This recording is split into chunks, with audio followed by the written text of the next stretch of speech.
Hello everyone, welcome to my channel Ladoo Flix Academy. आप सबका स्वागत है। और आज जो हमारा ये प्रिंसिपल्स ऑफ ऑर्गेनिक फार्मिंग जो हमारे सिलेबस हैं उसके अंदर का जो हमारा जो आज कमिंग टॉपिक है उसको आज हम लोग स्टडी करेंगे। आई होप कि मैंने अभी तक जितने भी प्रीवियस टॉपिक्स पढ़ाए हैं आप उन टॉपिक्स को अच्छे तरीके से पढ़े होंगे और रिवाइज कर रहे होंगे। सो आपसे मेरी यही रिक्वेस्ट है कि आप उस पर्टिकुलर टॉपिक्स को रिवाइज करते रहेंगे, पढ़ते रहेंगे। और in case you face any kind of difficulties then please feel free to talk with me. Okay, I will be there to help you at any time. Okay, so now let's come to our topic that we have to cover today. Okay, so the topic which we are going to cover today is, and the topic is, okay, in last class we have studied about fundamentals of weed management under organic farming, fundamentals of disease management. Okay, I hope आप इस topics को पढ़े होंगे। सो आज का जो हमारा topic है जिसे हम पढ़ने वाले हैं वो जो अपना जो टॉपिक है कि क्या है हमारा operational structure for organic production. मैं कुछ देर के लिए इस चीज़ को हटा दे रहा हूँ ताकि आपको अच्छे से दिख जाए, इसे मैं छोटा कर दे रहा हूँ। ओके, अब आपको यहाँ से आसानी से दिख जाएगा किसने क्या किया। माय डियर स्टूडेंट्स, आप देख सकते हैं कि ये अभी तक हम लोग ऑर्गेनिक फार्मिंग के बारे में पढ़ते आए हैं। ऑर्गेनिक फार्मिंग क्या होते हैं, ओके, कैरेक्टर्स हो गया, बेनिफिट्स हो गया, ऑर्गेनिक फार्मिंग के लिए कौन कौन से प्रोग्राम्स गवर्नमेंट चला रहे हैं, कौन कौन से स्कीम्स हैं, ऑर्गेनिक फार्मिंग के लिए एनजीओ कौन कौन से, ऑर्गेनिक फार्मिंग के केस में कौन कौन से एनजीओ काम करते हैं। ओके, ऑर्गेनिक फार्मिंग को कल्टीवेशन जब हम लोग करते हैं तो किस प्रकार के प्रॉब्लम्स आते हैं, जैसे डिजीज का कैसे मैनेजमेंट करते हैं, इंसेक्ट पेस्ट का कैसे करते हैं। ओके, आप उसमें वीड मैनेजमेंट कैसे करते हैं। एक जो हमारा टॉपिक वैसे सिलेबस में तो नहीं है बट उस टॉपिक को हम लोग पढ़ेंगे कि ऑर्गेनिक फार्मिंग के लिए कौन कौन से कंपोनेंट्स हैं, कौन कौन से हम कंपोस्ट को यूज करते हैं, खाद को यूज करते हैं, उसे भी हम लोग कमिंग लेक्चर्स में डिस्कस करेंगे।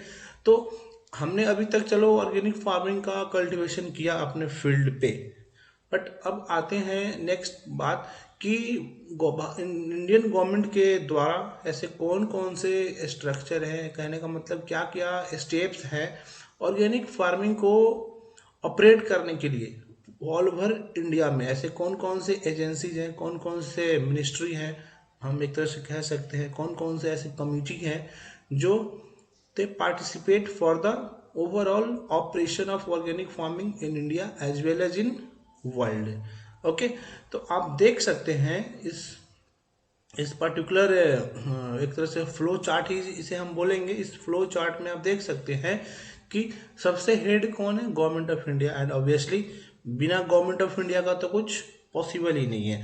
गवर्नमेंट ऑफ इंडिया क्या किया है, दो मिनिस्ट्री गठित किए हैं, बना रखे हैं दो मिनिस्ट्री। वो कौन कौन से मिनिस्ट्री हैं, अगर आपको एग्जाम में क्वेश्चन आते हैं माय डियर स्टूडेंट्स तो आप इस डायग्राम को, इस फ्लो चार्ट को बना सकते हैं और इसी को आगे हम एक्सप्लेनेशन भी देखेंगे। अगर आप इस डायग्राम को ही, इस फ्लो चार्ट को ही बना देते हैं तो आपको नंबर अच्छा मिल जाएगा, ठीक है। और आप थोड़ा थोड़ा जब इसके बारे में एक्सप्लेन कर देंगे तो that is enough to get good marks in your examination. Okay, तो अब आते हैं हम लोग, आप देख सकते हैं गवर्नमेंट ऑफ इंडिया दो मिनिस्ट्री बना रखे हैं। कौन कौन से मिनिस्ट्री है, ministry of commerce and industry MOC, ministry of agriculture MOA। Okay, ये दो मिनिस्ट्री बना रखे हैं और ये जो दो मिनिस्ट्री है ये फर्दर एक कमिटी ये बना रखे हैं कि ओके, कौन सा कमिटी है ये, नेशनल स्टीयरिंग कमिटी। ये जो नेशनल स्टीयरिंग कमिटी है ये इन दोनों के एक तरह से कह सकते हैं मार्गदर्शन पे, इनके इशारे पे ये कमिटी काम करती है। और ये कमिटी फर्दर आगे क्या करती है, ये कमिटी फर्दर ये भी अलग अलग प्रकार के एक तरह से बोल सकते हैं अलग अलग एजेंसीज ये फर्दर इनके अंडर में काम करती है जो ऑर्गेनिक प्रोडक्शन को एक प्रॉपर स्टैंडर्ड देते हैं। ऑर्गेनिक प्रोग्राम के लिए ऑर्गेनिक क्या क्या पॉलिसी है ऑर्गेनिक फार्मिंग के लिए, उस पॉलिसीज को वो लोग मतलब ये नेशनल स्टीयरिंग कमिटी है, ये फर्दर दो इनके अंडर में एजेंसी काम करती है ऑर्गेनिक स्टैंडर्ड्स के लिए, ऑर्गेनिक प्रोडक्ट्स को एग्रीडेशन के लिए। ओके, और फर्दर देखेंगे हम लोग, उसके भी फर्दर इनके अंडर कौन से काम करते हैं। ओके, आप देख सकते हैं कि national standards for organic production के अंडर में भी नेशनल टेक्निकल कमेटी काम करता है। और इधर आप देख सकते हैं नेशनल एग्रीडेशन पॉलिसी प्रोग्राम के अंडर कौन सा काम करता है, नेशनल इवेल्युएशन कमेटी काम करता है। ये दो अलग अलग कमेटी है जो दोनों के अंडर में काम कर रहे हैं। और उन दोनों का क्या रोल है, दोनों किसके लिए काम कर रहे हैं, national accreditation body with secretariat at APEDA. I think आप एपेडा जानते हैं। एपेडा क्या होता है, agricultural processed food product okay export development authority. ये जो एपेडा जो होता है, ऑर्गेनिक फार्मिंग का जो प्रोडक्शन होते हैं, ऑर्गेनिक फार्मिंग जो प्रोडक्ट बनते हैं उसको ऑल ओवर इंडिया मतलब एक तरह से हम कहते हैं कि प्रोसेस्ड फूड को हम लोग ट्रांसपोर्ट करते हैं, एक्सपोर्ट करते हैं all over India and world also. ठीक है, तो ये जो नेशनल टेक्निकल कमेटी और नेशनल इवेल्युएशन कमेटी है, ये क्या करते हैं, ये एक बोर्ड बना रखे हैं जो ये इनके गाइडलाइंस पे चलते हैं। और ये नेशनल इवोल्यूशन कमेटी या नेशनल टेक्निकल कमेटी किनके गाइडलाइंस पे चलती है, इनके गाइडलाइंस पे चलते हैं, आप ऐसे भी समझ सकते हैं। और ये दोनों किसके गाइडलाइंस पे काम करते हैं, नेशनल स्टीयरिंग कमेटी के। ओके, तो इसमें बेसिक चीज है, आपको कंफ्यूजन होने की जरूरत नहीं है। ये एक फ्लो चार्ट है कि ये एजेंसी जो है कैसे कैसे काम कर रहे हैं, किसके किसके अंडर में काम कर रहे हैं। ओके, और फर्दर जो यहाँ पे आप देख रहे हैं, जो एपेडा के जो नीचे वाला जो एरो है, सर्टिफिकेशन एंड इंस्पेक्शन एजेंसी, अब ये भी फर्दर एक एजेंसीज बना रखे हैं जो किसान हमारे ऑर्गेनिक प्रोडक्शन करते हैं। ठीक है, तो अब उनके लिए भी तो कोई एजेंसी होना चाहिए उनको इंस्पेक्शन के लिए। ठीक है, तो एजेंसीज किनके किनके प्रोड्यूस को इंस्पेक्ट करते हैं, जैसे फार्मर्स हो गया, ऑपरेटर्स जो मतलब एक तरह से कह सकते हैं हम लोग, ऑपरेटर्स कहने का मतलब जो एजेंसी चला रहे हैं कैसे उसको ऑपरेट कर रहे हैं। ओके, प्रोसेसर्स कहने का मतलब जो भी प्रोडक्ट्स वगैरह जो बना रहे हैं कैसे उसको प्रोसेस कर रहे हैं। ठीक है, तो कौन कौन से ऐसे एजेंसीज हैं जो ठीक है इनको इनको एक तरह से इंस्पेक्ट करते हैं, टाइम टाइम पे इनको गाइडलाइंस देते हैं कि किस गाइडलाइंस पे आपको काम करना है ऑर्गेनिक फार्मिंग में, उसी से रिलेटेड है।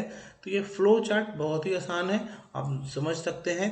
आप या तो ऊपर से ही आप इसको बनाना शुरू करेंगे। गवर्नमेंट ऑफ इंडिया हो गया, गवर्नमेंट ऑफ इंडिया के दो पार्ट, ये दो मंत्रालय बना रखा है, ministry of commerce and industry, ministry of agriculture. Further ministry of agriculture और मिनिस्ट्री ऑफ कॉमर्स ने एक कमिटी बना रखा है।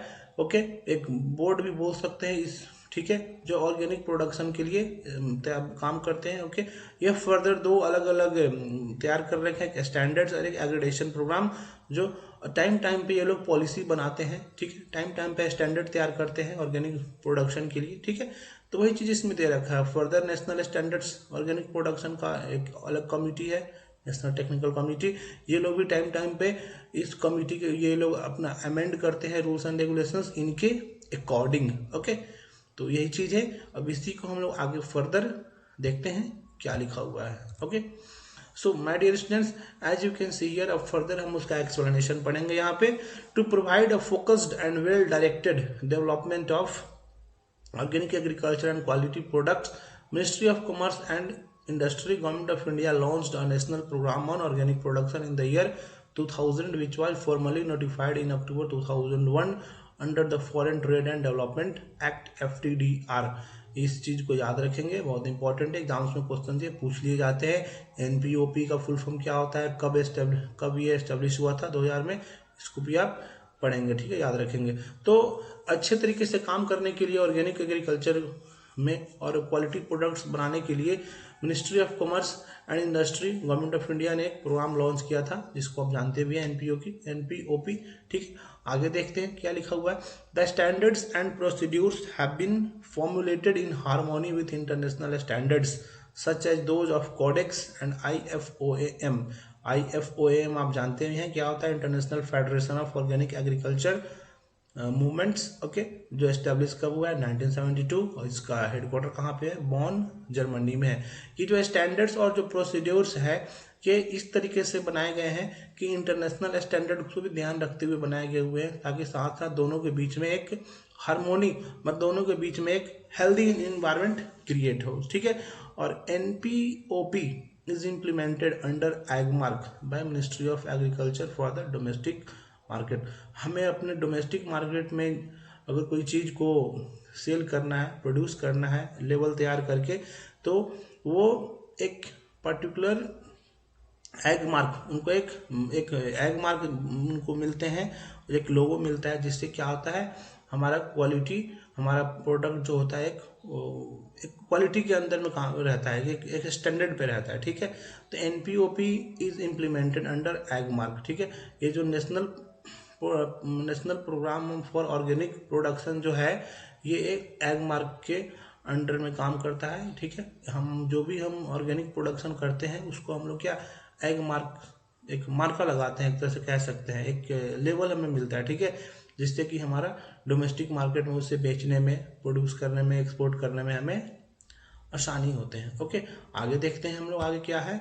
हाँ माय डियर स्टूडेंट्स, यहाँ आप देख सकते हैं कि NPOP national programme on organic production के क्या उद्देश्य हैं, क्या ऑब्जेक्टिव्स हैं, क्या लिखा हुआ है। पहला point, to provide the means of evaluation of certification programs for organic agriculture and products as per the approved criteria।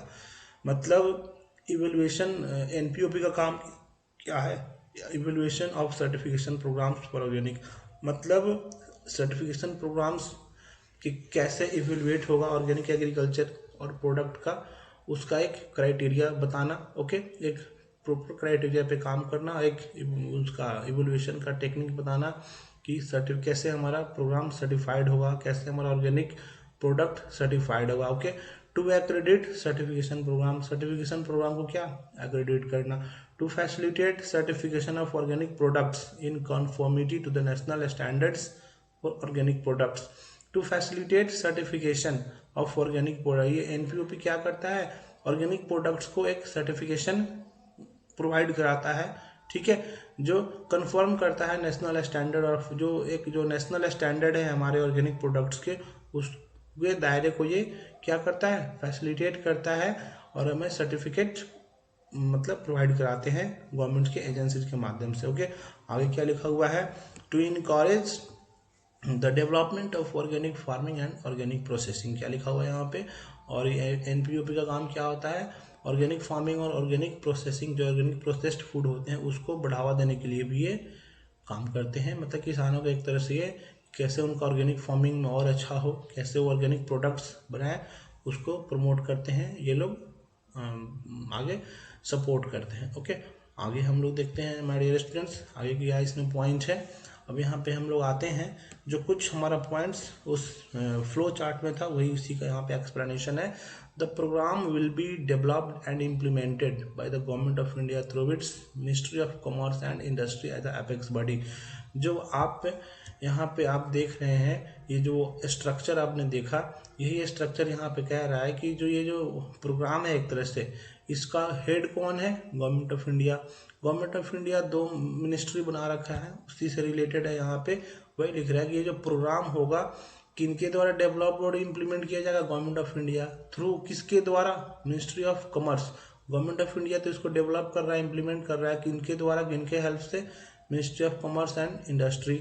ठीक है, इसमें का, और ministry of agriculture apex body है। Okay, the ministry will constitute a national steering committee for national programme for organic production whose members will be drawn from ministry of commerce and industry, ministry of agricultural and processed food product export development authority, coffee board, spice board, tea board. Okay my dear students, आप जैसे यहाँ देख सकते हैं कि ministry of agriculture, ministry of commerce एक national steering committee बनाया है। ठीक है, और ये नेशनल स्टीयरिंग कमेटी में कौन कौन पार्ट ले रहे हैं, एपेडा के पार्ट ले रहे हैं, पार्ट कॉफी बोर्ड के ले रहे हैं, मेंबर ले रहे हैं, टी बोर्ड, स्पाइस बोर्ड के मेंबर पार्टिसिपेट कर रहे हैं। क्यों कर रहे हैं, ताकि इस ऑर्गेनिक प्रोडक्शन को हम सही तरीके से करें, ऑर्गेनिक प्रोसेस्ड फूड को सही तरीके से हम क्या प्रोसेस्ड करें, सही तरीके से उसको हम एक लेबल दें, सही तरीके से उसको एक मार्केट हम प्रोवाइड कराएं अपने स्टेट, अपने कंट्री में as well as other countries में। ठीक है, वही चीज़ यहाँ पे दिया हुआ है, तो आपको कंफ्यूज नहीं होना है। यहाँ पे वही लिखा हुआ है कि मिनिस्ट्री ये जो होंगे वो किसको कंस्टिट्यूट करेंगे, they will constitute a national steering committee for national programme, उस प्रोग्राम को प्रमोट करने के लिए। और वो मेंबर कहाँ से आएंगे, वो member ministry of commerce, industry, ministry of agriculture and processed food product, in particular संस्थान से उसमें मेंबर रहेंगे। वो मेंबर फर्दर इस काम को कमेंस करेंगे, इनिशिएट करेंगे। ओके, कुछ प्राइवेट संस्थान के भी मेंबर इस मूवमेंट के साथ रहते हैं, वही चीज़ इसमें लिखा हुआ है। आगे हम लोग देखते हैं my dear students, national accreditation policy programme will be administered by the national accreditation body. ठीक है, अब जो नेशनल एग्रीडेशन जो आप यहाँ देख सकते हैं, नेशनल एग्रीडेशन पॉलिसी जो आप यहाँ देख सकते हैं, नेशनल एग्रीडेशन पॉलिसी प्रोग्राम में किसके द्वारा एडमिनिस्टर्ड होगा? National evaluation committee. ठीक है, वही चीज़ यहाँ पे कह रहा है ये कि national accreditation policy programme will be administered by national accreditation body which will define the overall policy objectives for the. अब ये जो नेशनल एग्रीडेशन पॉलिसी प्रोग्राम है, ये कौन इसको एडमिनिस्टर कर रहा है? नेशनल एग्रीडेशन बॉडी, जो क्या करेगा कि क्या पॉलिसी के ऑब्जेक्टिव्स हैं, ठीक है, एग्रीडेशन का क्या महत्व है हमारे ऑर्गेनिक प्रोडक्शन में, उसको ये एडमिनिस्टर्ड करेगा। ठीक है, और ये फर्दर किसको बताएगा? नेशनल एग्रीडेशन पॉलिसी प्रोग्राम है ये। ठीक है, नेशनल एग्रीडेशन बॉडी क्या करेंगे? इसको एडमिनिस्टर्ड करेंगे, इस पॉलिसी का क्या ऑब्जेक्टिव्स है, क्या उद्देश्य है हमारे फार्मर्स को, हमारे जो भी फर्दर इसके कमिटी है उनको इसके बारे में बताएंगे। ओके, आगे क्या लिखा हुआ है? द नेशनल स्टीयरिंग कमिटी में amend the accreditation procedures whenever it deems fit. National steering committee होते हैं, टाइम पे इस एग्रीडेशन प्रोसीड्यूर्स को चेंज करते हैं, इम्प्लीमेंट करते हैं जब भी इन्हें अच्छा लगे, फिट लगे। ठीक है, national accreditation policy and programme is subject to periodic internal review which will be conducted by the technical committee। जो national accreditation policy and programme है ये टाइम पे रिव्यू होते रहते हैं। ओके, ये इंटरनल रिव्यू होते रहते हैं और टेक्निकल कमिटी के द्वारा इसको कंडक्ट किया जाता है। Okay, which will advise the national steering committee about the need and content of such amendments in the national programme for organic production. और ये जो नेशनल स्टीयरिंग कमिटी, ठीक है, विच विल एडवाइज, ये जो नेशनल टेक्निकल कमिटी है, अगर किसी भी प्रकार के इनको उसमें चेंजेस लाने हैं तो ये किसको बताएंगे? नेशनल स्टीयरिंग कमिटी को, कि इसमें क्या क्या ज़रूरत है, क्या क्या अमेंडमेंट्स, क्या क्या चेंजेस लाने हैं हमारे इस पर्टिकुलर प्रोग्राम में, national programme for organic production, जिससे कि हम ऑर्गेनिक प्रोडक्शन को अच्छे से प्रमोट हम कर सकें अपने आने वाले समय में और अपने देश में एज वेल एज अपने फॉरेन कंट्रीज में भी। ओके, आगे आप देख सकते हैं यहाँ पे क्या है? Evaluation committee. इवेल्युएशन कमिटी का क्या रोल है इसमें आप देख सकते हैं। Eligible inspection and certification agencies implementing certification programme will be evaluated by this evaluation committee. जो भी इंस्पेक्शन एजेंसीज या सर्टिफिकेशन एजेंसीज हैं, वो जो सर्टिफिकेशन देते हैं फार्मर्स को, किसी भी ऑपरेटर्स को, प्रोसेसर्स को, उनको एक इवेल्युएशन कमिटी के थ्रू इवेलुएट कराने पड़ते हैं। ओके, वही चीज़ दिया हुआ है। And evaluation committee will be accredited by national accreditation body. और इवेल्युएशन कमिटी फर्दर किसके द्वारा उनको परमिशन लेना पड़ेगा? National accreditation body. जो हमने पहले जो फ्लो चार्ट पढ़ा है उसी से रिलेटेड है, ये एक दूसरे के अंडर में काम कर रहे हैं, उसी को यहाँ पे एक्सप्लेन किया जा रहा है। Okay, the members of the evaluation committee will comprise of members from APEDA, Coffee Board, Spice Board, Tea Board, Ministry of Agriculture and Export Inspection Council of India, EIC, Export Inspection Agency, EIS, Export Inspection Agency। ये वही बात है जो हमने पहले जो उस flow chart में देखा था कि इवैल्यूएशन कमेटी के मेंबर कौन कौन रहेंगे। ठीक है, और कैसे ऑर्गेनिक प्रोडक्शन को प्रमोट कर रहे हैं, कैसे ऑर्गेनिक जो हमारा प्रोडक्ट है, कैसे उस प्रोसेस्ड प्रोडक्ट को ये फर्दर मार्केट में लार्ज स्केल पे इसको सप्लाई कर रहे हैं और किसानों को कैसे ये हेल्प कर रहे हैं और इनकम को अर्न करने में, उसी से ये रिलेटेड है। तो आपका क्लियरिटी यहीं से हो गए होंगे, ये जो स्ट्रक्चर आपने देखा है। ठीक है, और यही जो स्ट्रक्चर है इसी को हम लोग फर्दर इसका हमने थोड़ा ब्रीफ में हम लोग पढ़े हैं, तो जो भी आपको यहीं से क्लियर हो जाएंगे। ठीक है, और आप अपने माध्यम से लिख सकते हैं कि गवर्नमेंट ऑफ इंडिया 2 मिनिस्ट्री बना रखे हैं, ये 2 मिनिस्ट्री क्या कर रखे हैं, कमेटी तैयार बना रखे हैं, और ये कमेटी में कहाँ के लोग काम करते हैं? Ministry of agriculture, ministry of commerce और एपेडा के, spice board, tea board. Okay, और ये जो कमेटी है अलग अलग 2 एजेंसी जिनके अंडर में काम करती है, national standard of organic production, national accreditation programme, ये अलग अलग। ठीक है, ये लोग क्या एक स्टैंडर्ड तैयार करते हैं, एक डिग्रेडेशन देते हैं, ओके, पॉलिसी फॉर्मुलेट करते हैं, बनाते हैं टाइम टाइम पे। इनके अंडर में भी 2 कमेटी काम करते हैं, national technical committee, national evolution committee, ये इन दोनों के लिए काम करते हैं, ओके। और ये किनके साथ मिलकर काम करते हैं? एपेडा के साथ मिलकर काम करते हैं। और एपेडा फर्दर क्या करता है? सर्टिफिकेशन एंड इंस्पेक्शन एजेंसीज इनके अंडर में काम करते हैं। जो फार्मर्स हो गए, ऑपरेटर्स हो गए, प्रोसेसर्स हो गए, उनको एक तरह से सर्टिफिकेशन या उनको एक तरह से सर्टिफिकेशन देते हैं इंस्पेक्शन करने के बाद, ओके। तो ये ओवरऑल ये जो एक्सप्लेनेशन था माय डियर स्टूडेंट्स, ये एक यही चीज़ बता रहा है कि ये जो स्ट्रक्चर है, ये जो अलग अलग एजेंसीज हैं हमारे कंट्रीज में, वो how they are helping for the promotion of organic production और organic products in our country as well as in foreign countries. ये उसी से रिलेटेड ये जो हमारा पार्ट था। आई होप आपको ये क्लियर हुआ होगा। आप इस लेक्चर को 2 बार 3 बार पढ़ेंगे, सुनेंगे, and this lecture will be clear to you, okay. So in coming class my dear students, now we will be studying the certification process and standards for of organic farming, कि कोई भी किसान को organic का certification process कैसे मिलता है और क्या स्टैंडर्ड्स होते हैं, क्या एक मानक बना हुआ है, एक लिमिट क्या है ऑर्गेनिक फार्मिंग का। ऑर्गेनिक फार्मिंग को कैसे हम ऑर्गेनिक प्रोडक्ट के रूप में एक टैग मिलता है, कैसे उसको सर्टिफिकेशन मिलते हैं, उसी के बारे में हम लोग कमिंग क्लास में पढ़ेंगे। जैसे सर्टिफिकेशन होते हैं, थोड़ा आप देख लेते हैं हम लोग, स्क्रूटनी हो गया, इंस्पेक्शन हो गया, ओके, उससे रिलेटेड है। तो नेक्स्ट क्लास में हम लोग कवर करेंगे। फिर प्रोसेसिंग, लेबलिंग, इकोनॉमिक कंसिडरेशन, और ये सब टॉपिक करने के बाद हमारा लगभग ये जो ऑर्गेनिक फार्मिंग का जो सिलेबस है ऑलमोस्ट 70 to 80% हमारा कंप्लीट हो जाएगा। तो in coming class we will study this further topic. Till then आप इस particular topic जो हम लोग अभी पढ़े हैं उसको आप पढ़ेंगे, अच्छे से समझेंगे, और कोई भी डाउट हो तो आप बेशक पूछें मेरे से। तब तक आप सबको बहुत बहुत धन्यवाद, and may God bless you, okay. Then we will meet in our next class.